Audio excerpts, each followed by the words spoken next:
Everyone, ಎಲ್ಲರೂ ಹೇಗಿದ್ದೀರಾ? ಇದು ನಿಮ್ಮ ಪ್ರೀತಿಯ ಕುಷ್ಟ ವ್ಲಾಗ್. ನಾನು ಇವತ್ತು ಯಾವುದೇ ತರ ಓವನ್ ಇಲ್ಲದೆ ಮನೆಯಲ್ಲೇ ಇರೋ ನಾನ್ ಸ್ಟಿಕ್ ತವಾನ ಯೂಸ್ ಮಾಡ್ಕೊಂಡು ಚಿಕನ್ ತಂದೂರಿ ಹೇಗೆ ಮಾಡೋದು ಅಂತ ತೋರಿಸ್ತಿದ್ದೀನಿ. ಸಖತ್ ಟೇಸ್ಟಿ ಆಗಿರುತ್ತೆ, ಹಾಗೆ ತುಂಬಾ ಹೈಜೆನಿಕ್ ಆಗಿರುತ್ತೆ. ನಮ್ಮನೇಲಿ ಓವನ್ ಇಲ್ಲ, OTG ಇಲ್ಲ ಅಂತ ಫೀಲ್ ಮಾಡ್ಕೊಳ್ಳೋದ್ರ ಬದಲು ನಾವು ಇರೋದ್ರಲ್ಲೇ ತುಂಬಾ ಚೆನ್ನಾಗಿ ಅಡುಗೆ ಮಾಡ್ಕೊಂಡು ತಿನ್ಬೋದು. ಟೇಸ್ಟ್ ಅಂತೂ ರೆಸ್ಟೋರೆಂಟ್ ಸ್ಟೈಲ್ಗಿಂತ ಸಕ್ಕದಾಗಿರುತ್ತೆ, ಯಾವುದೇ ಥರ ಕಾಂಪ್ರಮೈಸ್ ಇಲ್ಲ, ತುಂಬ ಚೆನ್ನಾಗಿರುತ್ತೆ. ಇದ್ರ ಮೇಲ್ಗಡೆ ನಿಂಬೆ ನಿಂತ್ಕೊಂಡು ತಿಂತಾ ಇದ್ರೆ ಸ್ವರ್ಗಕ್ಕೆ ಮೂರೇ ಗೇಣು ಅಂತ ಹೇಳ್ಬೋದು, ಅಷ್ಟು ರುಚಿಯಾಗಿರುತ್ತೆ. ಈಗ ಹೇಗೆ ಮಾಡೋದು ಅಂತ ನೋಡೋಣ. ಕ್ವಿಕ್ ಆ್ಯಂಡ್ ಈಸಿಯಾಗಿ ಇದನ್ನ ಸಂಡೇ ಸ್ಪೆಷಲ್ ಆಗಿ ಮಾಡ್ಕೋಬೋದು. ನಾನು ಇದಕ್ಕೆ 3 ಲೆಗ್ ಪೀಸ್ ತೊಗೊಂಡಿದ್ದೀನಿ, ಲೆಗ್ ತೊಗೊಂಡಿದ್ದೀನಿ. ಇದನ್ನು ಚಿಕ್ಕ ಚಿಕ್ಕದಾಗಿ ಕಟ್ ಮಾಡ್ಕೋಬೇಕಾಗುತ್ತೆ. ಯಾವ ಥರ ಅಂದರೆ ಈ ಥರ ಕಟ್ ಪೀಸ್ ಹಾಕಬೇಕಾಗುತ್ತೆ. ಯಾಕಂದರೆ ಉಪ್ಪು ಖಾರ ಎಲ್ಲ ನೀಟಾಗಿ ಅದರೊಳಗಡೆ ಅಬ್ಸರ್ವ್ ಆಗಬೇಕು, ಹಾಗೆ ನೀಟಾಗಿ ಬೇಯಲಿಕ್ಕೆ ಕೂಡ ಆಗಬೇಕಲ್ವಾ. ಸೊ ಅದಕ್ಕೆ ನೀಟಾಗಿ ಈ ಥರ ಕಟ್ ಮಾಡ್ಕೋಬೇಕಾಗತ್ತೆ.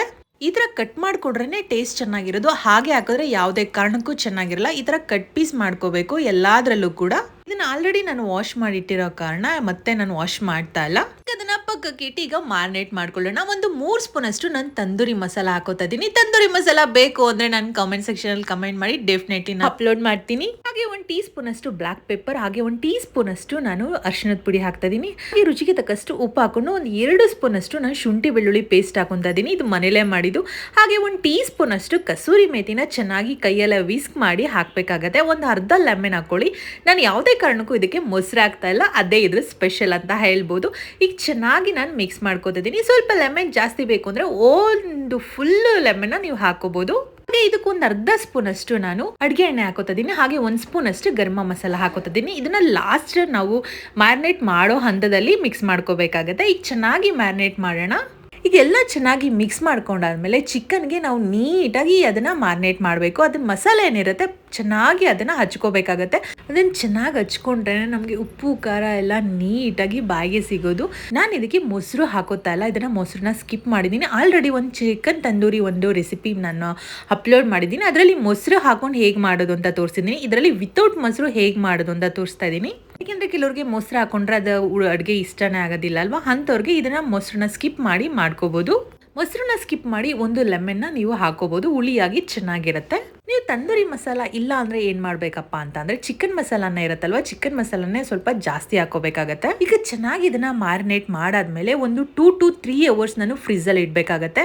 ಚೆನ್ನಾಗಿ ಮ್ಯಾರಿನೇಟ್ ಆದ್ರೇ ತುಂಬ ಚೆನ್ನಾಗಿರೋದು. ಈಗ ನಾನು ಮ್ಯಾಕ್ಸಿಮಮ್ ಅಂದರೆ 1 to 3 hours ಮೇಲೇ ಇಟ್ಟಿದ್ದಾಯಿತು. ನೀವು ಎಷ್ಟು ಮ್ಯಾರಿನೇಟ್ ಮಾಡ್ತೀರೋ ಅಷ್ಟೇ ಚೆನ್ನಾಗಿರುತ್ತೆ. ಈಗ ಒಂದು ಪ್ಯಾನ್ ತೊಗೊಂಡು ಒಂದು 2 ಸ್ಪೂನ್ ಅಷ್ಟು ನಾನು ತುಪ್ಪ ಹಾಕೋತಿದ್ದೀನಿ. ಇನ್ನೊಂದು ಸ್ಪೆಷಲ್ ಏನಂದರೆ ನಾನು ಇದಕ್ಕೆ ಬೆಣ್ಣೆ ಯೂಸ್ ಮಾಡ್ತಿಲ್ಲ, ಹಾಗೆ ಎಣ್ಣೆ ಕೂಡ ಯೂಸ್ ಮಾಡ್ತಿಲ್ಲ, ನಾನು ಇದಕ್ಕೆ ತುಪ್ಪ ಯೂಸ್ ಮಾಡ್ತಾ ಇದ್ದೀನಿ. ಈಗ ತುಪ್ಪನೆಲ್ಲ ಗ್ರೀಸ್ ಮಾಡಾದ್ಮೇಲೆ ನಾವು ತಂದೂರಿ ಏನಿರುತ್ತಲ್ವ ಅದನ್ನ ನೀಟಾಗಿ ನಾವು ಪ್ಲೇಸ್ ಮಾಡಬೇಕಾಗತ್ತೆ. ತಿರ್ಗಾ ಮೇಲ್ಗಡೆ 1 ಸ್ಪೂನ್ ಅಷ್ಟು ನಾವು ತುಪ್ಪ ಹಾಕೊಂಡು ಲಿಡ್ನ ಕ್ಲೋಸ್ ಮಾಡಿ ಅದನ್ನ ಬೇಯಿಸ್ಕೋಬೇಕು. ಜಾಸ್ತಿ ನಾವು ಹೈ ಫ್ಲೇಮಲ್ಲಿ ಇಟ್ಟರೆ ಅದು ಕೆಳಗಡೆ ಸಿಗುತ್ತೆ, ಸೊ ಬೆಂದಿರಲ್ಲ. ಸೊ ನಾವು ಆದಷ್ಟು ಸಿಮ್ಮಲ್ಲಿ ಇಟ್ಕೊಂಡು ಇದನ್ನ ಚೆನ್ನಾಗಿ ನಾವು ಕುಕ್ ಮಾಡೋದ್ರಿಂದ ಚಿಕನ್ ತುಂಬ ಟೆಂಡರ್ ಆಗಿರುತ್ತೆ, ಹಾಗೆ ನೀಟಾಗಿ ಒಳಗಡೆ ಎಲ್ಲ ಬೆಂದಿರುತ್ತೆ.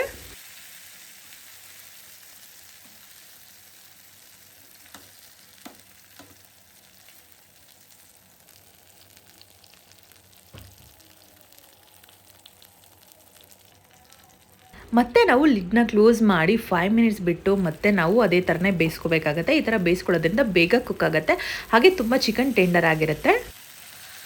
ನೀವು ಚಿಕನ್ನ ಕುಕ್ ಮಾಡೋದ್ರ ಜೊತೆಗೆ ಒಂದು ಟಿಪ್ಸು ಕೂಡ ಯೂಸ್ ಮಾಡಬೇಕು. ಏನಂದರೆ ಚಿಕನ್ನ ಈ ಥರ ಪ್ರೆಸ್ ಮಾಡಿ ನೀವು ಕುಕ್ ಮಾಡೋದ್ರಿಂದ ಬೇಗ ಅದು ಕುಕ್ ಆಗುತ್ತೆ. ಇಲ್ಲಾಂದರೆ ಚಿಕನ್ನಲ್ಲಿರೋ ನೀರಿನ ಅಂಶ ಹಾಗೆ ಇರೋದ್ರಿಂದ ಚಿಕನ್ ಬೇಗ ಬೇಯೋದಿಲ್ಲ, ಹಾಗೆ ಅದರಲ್ಲಿ ಉಪ್ಪು ಖಾರ ಕೂಡ ಅಬ್ಸರ್ವ್ ಆಗೋದಿಲ್ಲ.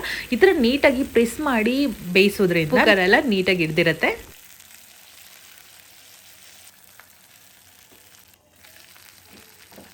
ಈಗ ಲಿಡ್ನ ಕ್ಲೋಸ್ ಮಾಡಿ ನಾವು ಕುಕ್ ಮಾಡಿರೋದ್ರಿಂದ ಇದು ಬೇಗ ಬೆಂದಿದೆ, ಹಾಗೆ ತುಂಬ ಟೆಂಡರ್ ಆಗಿ ಕೂಡ ಇದೆ.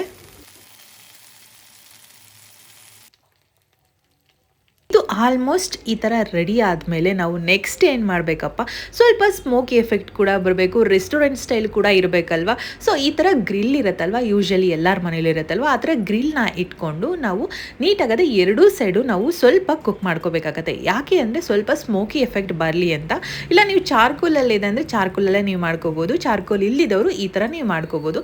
ಈ ಥರ ಮಾಡ್ಕೊಳ್ಳೋದ್ರಿಂದ 2 ಸೈಡ್ ನೀಟಾಗಿ ಅದು ಸ್ಮೋಕಿ ಎಫೆಕ್ಟ್ ಬಂದು ಸೇಮ್ ರೆಸ್ಟೋರೆಂಟ್ ಸ್ಟೈಲಲ್ಲಿ ಯಾವ ಥರ ಇರುತ್ತೋ ಅದಕ್ಕಿಂತ ಸಖತ್ತಾಗಿರುತ್ತೆ.